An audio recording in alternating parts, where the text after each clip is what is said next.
आइए सज्जनों, हम सभी लोग कथा के विषय वस्तु में प्रवेश किया जाए।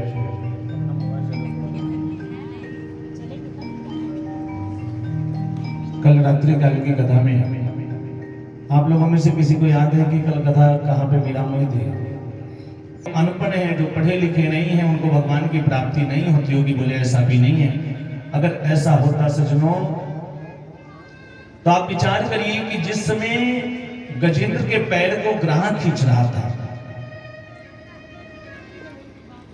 और उस समय वो गजेंद्र भगवान का स्तवन करने लगा। छठे स्कंद में कथा आती है गजेंद्र मोक्ष में। बोले कि उस समय ग्राह गजेंद्र के पैर को खींच रहा था और गजेंद्र भगवान को याद कर रहा था। भगवान ने आकर के उस ग्राह का वध किया, गजेंद्र को भी मुक्ति दिलाई है। ग्राह को भी मुक्त किया, गजेंद्र को भी उस ग्राह से मुक्ति दिलाई है। तो आप बताइए कि वह हाथी कौन से विद्यालय में डिग्रियां लेने गया था? तब परीक्षित ने कहा, महाराज अगर भगवान विद्वता नहीं देखते हैं तो जाति बिरादरी तो जरूर देखते होंगे। वो ये देखते होंगे जो ऊंची जाति के लोग हैं उनको ही भगवान दर्शन देते होंगे। जो नीच जाति के लोग हैं, छोटी कास्ट के लोग हैं, उनको भगवान दर्शन नहीं देते होंगे। बोले ऐसा भी नहीं है, भगवान की दृष्टि में सभी लोग बराबर हैं। भगवान जाति पात नहीं देखते। अगर वो जाति देखते तो का जाति यादवत्स विद्रोत्स यादव पते, अर्थात विदुर जी तो दासी के पुत्र थे, फिर उनके वहां जाकर के भगवान केले के छिलके क्यों खाते?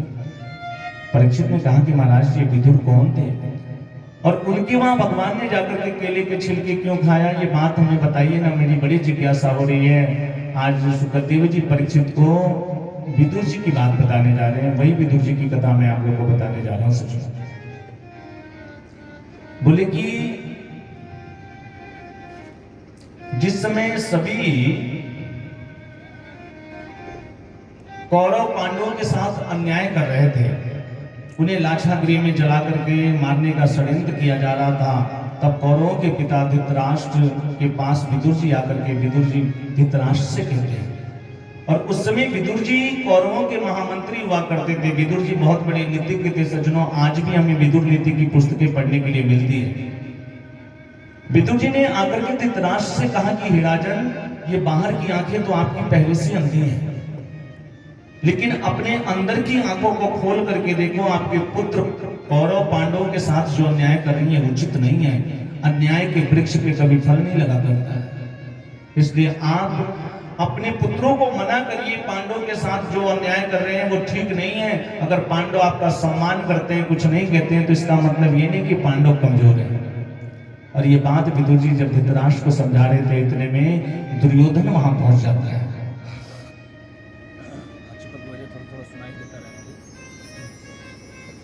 बोले कि दुर्योधन ने जब सुना, उसको लगा कि विदुर जी मेरे राज्य में रहते हैं, मेरा अन्न खाते हैं और मेरे खिलाफ मेरे पिताजी को भड़का रहे हैं। बड़ी जोर से विदुर जी को डांट करके कहता है कि विदुर, मेरे राज्य में रहते हो, मेरा अन्न खाते हो और मेरे खिलाफ मेरे पिता को भड़का रहे हो। इसी क्षण मेरा राज्य छोड़ करके मेरे राज्य से दूर चले जाओ।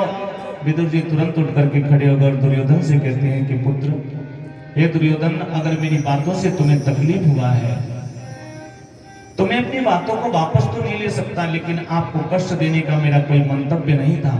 और रही बात आपके राज्य की, तो जिस राज्य के राजा को उचित और अनुचित का ज्ञान ना हो, ऐसे राज्य में मुझे रहने की तनिक भी इच्छा नहीं है। आज विदुर जी ने अपने मंत्री पद का परित्याग किया है और अपनी विद्रानी को अपने साथ में लेकर के कौरवों का राज्य छोड़ करके दूर जाकर के जंगल में बड़ी सुंदर पर्णकुटी बनाते हैं, केले का बागीचा लगाते हैं और वहां बैठ करके भगवान का भजन करने लगे। एक दिन की बात है सज्जनों, विदुर जी ने आकर के विदुरानी से कहा कि देवी, तुम्हें पता है आज पूरी हस्तिनापुर को दुल्हन की तरह सजाया जा रहा है। पूरे हस्तिनापुर को दुल्हन की तरह सजाया जा रहा है, सुंदर श्रृंगार किया जा रहा है, महलों को अटारियों को सजाया जा रहा है। विदुरानी ने कहा, मुझे क्या पता। विदुर जी ने कहा, तुम्हें पता है क्यों ऐसा श्रृंगार किया जा रहा है? क्योंकि आज मेरा गोविंद हस्तिनापुर में शांति दूत बनकर के आने वाला है और उसके आगमन की स्वागत की तैयारी में पूरे हस्तिनापुर को दुल्हन की तरह सजाया जा रहा है। विदुरानी उदास होकर के मन छोटा करके कहती है कि विदुर जी, इतना भी प्रसन्न होने की जरूरत नहीं है।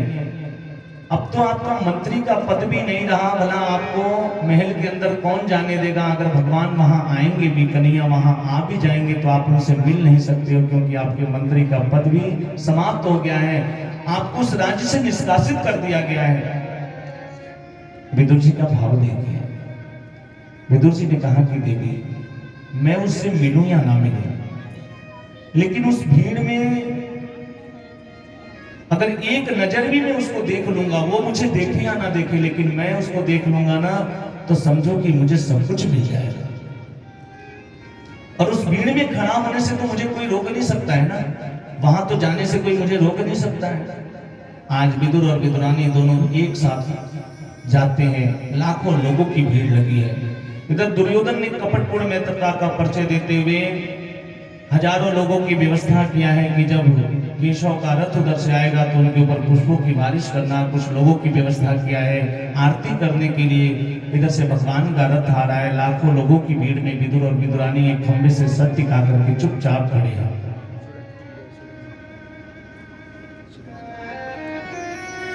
विदुर जी जाकर के उस भीड़ में चुपचाप खड़े हो गए। कन्हैया का रथ आने लगा, लाखों हजारों लोग भगवान के ऊपर पुष्पों की बारिश कर रहे हैं, लेकिन भगवान अपने ऊपर बरसने वाले पुष्पों को नहीं देख रहा है। उस भीड़ में बार बार मेरा गोविंद इधर उधर नजर उठा उठा करके देख रहा है, शायद वो भी अपने उस भक्त विदुर को ढूंढ रहा था। इधर विदुर ने जब भगवान के रथ को आते हुए देखा ना, तो विदुरानी से कहा, देखो देखो विदुरानी, देखो मेरा गोविंद आ रहा है, देखो ना वो मेरी तरफ देख रहा है ना, वो मुझे देख रहा है ना। सज्जनों, जैसे भक्त और भगवान दोनों की निगाहें आपस में टकराई ना, विदुर का मन रूपी मयूर नाचने लगा। उसके समुद्र, उसके हृदय में समुद्र रूपी हिलोरे उठने लगे। और विदुर विदुरानी से कहता है कि देखो ना देवी, वो मुझे देख रहा है, मेरी तरफ देख रहा है ना। ऐसे सुख की अनुभूति हुई कि मानो विदुर को सब कुछ मिल गया। और देखते देखते ऐसा लगा कि भगवान ने इशारे इशारे में विदुर से कह दिया हो कि विदुर जी, आज मेरा निमंत्रण आपके वहां है। विदुर ने विदुरानी से कहा, देखो देखो मेरे कन्हैया ने मुझे आश्वासन दिया है। उसने कहा है कि वो मेरे घर आएगा। तुम एक काम करो, जल्दी से अपने घर जाओ, जाकर के अपनी झोपड़ी में गोबर का चौका लगाओ, चटाई बिछाओ, आज मेरा भगवान आने वाला है। अगर वो सच में मेरे घर आ गया तो मैं उसको क्या खिलाऊंगा, मेरे घर में अन्न का एक भी दाना नहीं है। तुम देवी एक काम करो, जल्दी से जाकर के सुंदर सा चौका लगाओ, सुंदर चटाई बिछाओ, और मैं थोड़ी देर रुक करके सुन करके देख करके आता हूँ कि कौरव और पांडवों के भविष्य का क्या फैसला हो रहा है। इतने में दुर्योधन आता है, भगवान को रथ से हाथ पकड़ करके नीचे उतारा है और अपने महल में लेकर के गया, जहां हजारों सिंहासन रखे। उन सिंहासनों के बीच में एक मणियुक्त सिंहासन है। उस मणियुक्त सिंहासन पर आज भगवान को बिठा करके दुर्योधन ने भगवान से वार्ता करना प्रारंभ किया। कन्हैया ने दुर्योधन से कहा कि दुर्योधन एक बात बताओ, ये पांडव तुम्हारे अपने भाई हैं कि नहीं है? बोला हाँ है। तुम्हारे सगे काका के लड़के हैं कि नहीं है? बोला हाँ है। बोले इस हिसाब से इस राज्य का आधा हिस्सा इनका होता है कि नहीं होता है? लेकिन मैं तुम्हें आधा राज्य देने के लिए नहीं कह रहा हूँ। ये 5 पांडव हैं, अपने राज्य में से मात्र 5 गांव पांडवों को दे दो, और मैं तुम्हें कहता हूँ कि मैं इन पांडवों को 5 गांव से ही संतुष्ट कर दूंगा। ये मेरी गारंटी है। और जब कन्हैया ने 5 गांव देने की बात कही ना, तो दुर्योधन तुरंत अपने सिंहासन से तड़क करके उठ के खड़ा होता है और कहता है कि केशव क्या बात कर रहे हो, 5 गांव देने के लिए कहते हो? 5 गांव तो बहुत होता है। सुच ग्रेव ने दाश्यामी बिना युद्धेन केशवा, सुई की नोक के बराबर भी जमीन में इन पांडवों को नहीं दे सकता हूं बिना युद्ध किए हुए। अब तो युद्ध होगा और उसके बाद जो जीतेगा वो सर्वस्व ले लेगा। युद्ध ही फैसला करेगा कि ये राज्य किसका है। कन्हैया ने दुर्योधन से कहा कि दुर्योधन, तुमने युद्ध कभी अपनी आंखों से देखा नहीं है, तुम्हें युद्ध की विभीषिका का पता नहीं है। तुमने अपने दादा दादी से कहानियों में सुना होगा, अपने नाना नानी से कहानियों में सुना होगा कि युद्ध हुआ था। तुमने अभी युद्ध देखा नहीं है। तुम्हें पता नहीं है कि जब युद्ध होता है तो लाखों माताएं विधवा हो जाती हैं, लाखों बच्चे अनाथ हो जाते हैं, ये पृथ्वी रक्त से लहूलुहान हो जाती है, और युद्ध की बात करते हो। इतने में धृतराष्ट्र आते हैं और दुर्योधन से कहते हैं कि ये शांति दूत बनकर के आए हैं, नाराज होकर चले जाएंगे। दुर्योधन ने तुरंत गिरगिट की तरह रंग बदला और हाथ जोड़ करके कहता है कि केशव, ये राजपाट की बातें तो बाद में हो जाएंगी, चलो ना, मेरी माता गांधारी ने अपने हाथों से आपके लिए 56 प्रकार का भोग बनाया है, चलो ना चल करके भोजन करते हैं, उसके बाद राजपाट की बातें करेंगे। कन्या ने पूरी सभा में कह दिया कि दुर्योधन, भोजन करने की दो परिस्थितियां होती है, ध्यान से सुनेंगे आप लोग। दो परिस्थिति होती है, कौन सी? पहला, या तो भोजन करने वाला बहुत भूखा हो, कई दिनों से उसे भोजन अन्न न मिला हो, और आप उसके सामने रोटी ऐसे फेंक करके भी दोगे ना तो वो उठा के खा लेगा। और दूसरी परिस्थिति ये होती है कि भोजन करने वाला पूरा भरपेट भोजन करके आया हो आपके वहां, लेकिन आपका विशेष आग्रह है कि नहीं महाराज कुछ तो खाना पड़ेगा, और वो कह रहा नहीं अभी अभी बस भोजन करके, अरे महाराज पहली बार है, थोड़ा तो खाना पड़ेगा, दही खा लीजिए, थोड़ा मीठा ही खा लीजिए, कुछ तो खाना ही पड़ेगा। और जब बार बार निवेदन करेंगे तो वो कितना भी भोजन किया रहेगा, कुछ न कुछ जरूर खाएगा। लेकिन यहाँ इन दोनों परिस्थितियों में से कोई सी भी परिस्थिति मुझे दिखाई नहीं दे रही दुर्योधन, ना तो मैं भूखा हूं और ना तुम्हारा भाव ही ऐसा देख रहा हूं कि मैं तुम्हारे वहां भोजन करूं। कहते हैं सज्जनों, किन्नी दिन जाने टूटी खाट और भूख न जाने जूठी भात। और यहाँ इन दोनों में से कोई सी भी परिस्थिति नहीं है। मेरे गुरुजी मुझे अक्सर, जब हम लोग आश्रम में रहते थे ना, तो गुरुजी हम लोग से कहते थे कि बेटा भोजन कराने का एक सूत्र बताते थे गुरुजी। कोई व्यक्ति आपके वहां भोजन करने आए ना, कभी कोई मेहमान ही आ गया भोजन करने के लिए और आप उसे भोजन कराने के लिए बैठाए हो, तो भोजन कराने की पद्धति क्या है माता जी, आप लोग जरूर सीखिएगा।